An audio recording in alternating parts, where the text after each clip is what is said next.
जय गजानन भाविकांनो, मी विवान विठ्ठल ठाकरे. मी तुमचं मनापासून मनापर्यंत स्वागत करतो. अनंत कोटी ब्रह्मांड नायक महाराजाधिराज योगीराज परब्रह्म सच्चिदानंद भक्तपती पालक शेगाव निवासी समर्थ सद्गुरु श्री गजानन महाराज की जय. जय गजानन भाविकांनो, श्री गुरु गजानन सेवा महाराजांचे दिव्यानुभव या भागात आज आपण पाहणार आहोत. डॉक्टर सौ आशा कुलकर्णी नाशिक या माऊलीचा अनुभव. अनुभवाचं शब्दांकन आहे श्री रवींद्र जोशी काका. अनुभवाचे बोल आहेत. श्रींच्या कृपेने प्रबंध पूर्ण झाला.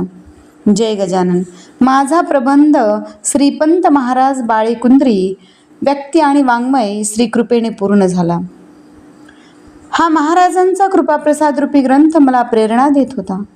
त्या वर्षी श्री गजानन महाराजांची पालखी नाशिकला आमच्या रवींद्रनाथ विद्यालयात येणार होती. त्याप्रमाणे श्रींचे आगमन होण्याचे निश्चित झाले. आमच्या विद्यालयातील ज्येष्ठ लेखनिक श्री रवींद्र जोशी हे गजानन भक्त संयोजक करीत असत. तेव्हा मी त्यांना माझा ग्रंथ श्री गजानन महाराजांच्या जवळ ठेवण्याची इच्छा व्यक्त केली. त्यांनी आनंदाने होकार दिला. पालखी आल्यानंतर त्यांनी महाराजांचे आसन असलेल्या चौरंगाखाली ग्रंथ ठेवला. श्री महाराजांनी इतक्या प्रेमाने या भक्ताची इच्छा पूर्ण केली की मला पुढच्या परीक्षेत कोणताही अडथळा आला नाही आणि दूर करून यशाच्या पायरीपर्यंत नेऊन आशीर्वादासह विद्या वाचस्पती पदवीचा कृपाप्रसादाचा आनंद द्विगुणित केला. मी सदैव त्यांच्या ऋणात आहे. श्री गजानन माऊली सतत आपल्या पाठीशी असते.